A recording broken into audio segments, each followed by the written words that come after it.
Just when I was about to get into bed, I learnt that Phasmophobia has been delayed indefinitely, and I wanted to kind of praise the developers for their decision. Now, maybe it really is out of their hands. They had a fire in the office, which has basically left development for the console version and the PSVR2 version with delays, and it's not up to scratch. And obviously, they announced a few months ago that the game wasn't even going to have voice chat in it for a multiplayer game where you need to actually talk to the ghosts to antagonize them.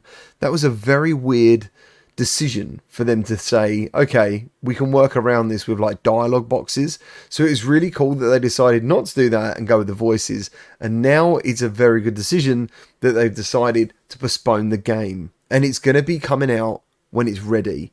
And I just want to say that is awesome. We need more of that. I'm getting to the point with PlayStation VR2 games at the moment that aren't first party titles, which that's what we all need. We all need those first party games, and I think that's why a lot of people invested in the headset in the first place, is because the games we are getting are like from Steam, or they're worse versions of Steam games. And now I'm getting to the point where, like for example, there's this tennis game. I saw the trailer, I did a little bit of research, and I honestly just thought this game is not going to be any good. And I think I've been proven right. It's not very good. When you get to that point as a game reviewer where you're like, this game isn't even worth reviewing, it's not worth even looking at, like, no one should be buying it anyway, that's bad times. There's lots of games on PSVR2 at the moment that I don't recommend. There's more that I don't than I do, and that's worrying. How many games can pick themselves up like No Man's Sky? What is the chances of what's happened with No Man's Sky reoccurring for any other developer? That a game can come out and be so disappointing in terms of what it was going to be what it is today.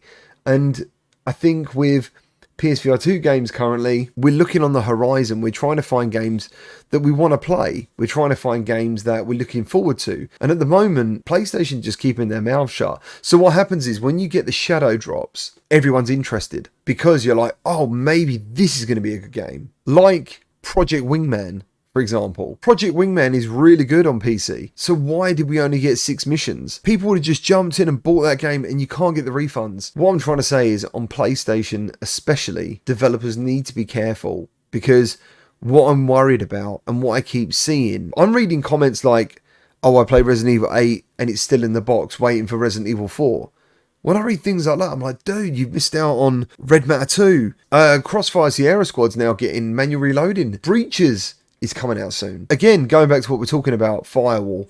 What the hell happened to that game? One of the best games on PSVR. There's not many games in VR that have a predecessor that was so popular and was in a way a headset seller. And that's why I think to myself, even updates can't always save games. In VR, you've only really got one big shot, and it's got to be the launch, and it's got to be good. I think what Phasmophobia have done, as disappointing as it is for me personally, because the idea of playing with you guys, my community, at Halloween or around Halloween was going to be awesome.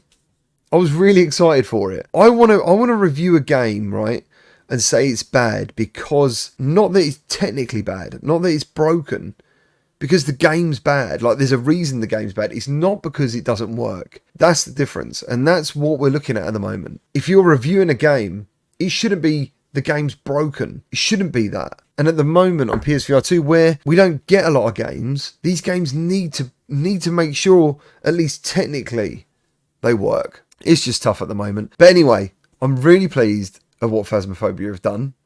Thumbs up for that. And yeah, keep your notifications on tomorrow. I'll have some good news for you.